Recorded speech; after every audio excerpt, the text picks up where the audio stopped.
Live photos are a feature that captures a few seconds of video before and after you take a picture. When you view the photo in your camera roll, you can press and hold the photo to see it come to life. It's like having a mini video of the moment you captured. If you're someone who loves capturing moments, then you can make use of the iOS Live Photos feature on your iOS smartphone. In this video, we'll be covering everything you need to know about live photos on your iPhone, from taking, editing, and sharing. But before we proceed, we really appreciate it if you like and share this video, so that it will also reach others who need the same information. Now let's start by taking live photos on your iPhone. To begin, get your iPhone and then launch the camera app.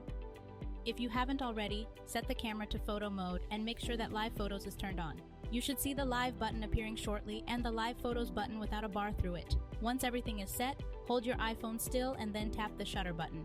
Doing so will capture and save your live photo. To find and play your live photo, open the Photos app, then tap the Albums tab. Scroll down to the media types and tap Live Photos. Find and then tap to open the desired photo. To play the live photo, simply press and hold your iPhone screen. Now that you've taken some live photos, it's time to edit them. The Photos app on your iPhone has a ton of features that allow you to edit and enhance your photos.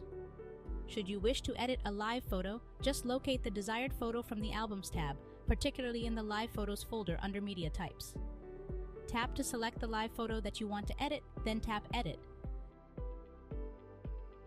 Make necessary adjustments and then tap Done to save recent changes. You can also add some effects and change the key photo to your live photos if you want.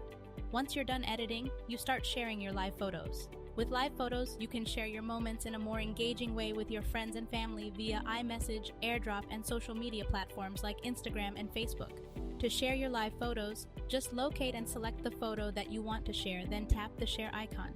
Select your preferred file sharing method, then follow the rest of the on-screen instructions to finish sending or sharing your live photo. Your live photos can be shared through AirDrop, Messages, Mail, Gmail, Notes, and other apps that support the feature. You can also copy the photo to another storage location or share it through AirPlay, use it as wallpaper, print, and other actions. Just select your desired action from the Sharing Tools menu. And there you have it. Go ahead and try it out and let us know in the comments how you're using live photos with your iPhone camera. Thanks for watching, and don't forget to subscribe for more comprehensive tutorials like this one.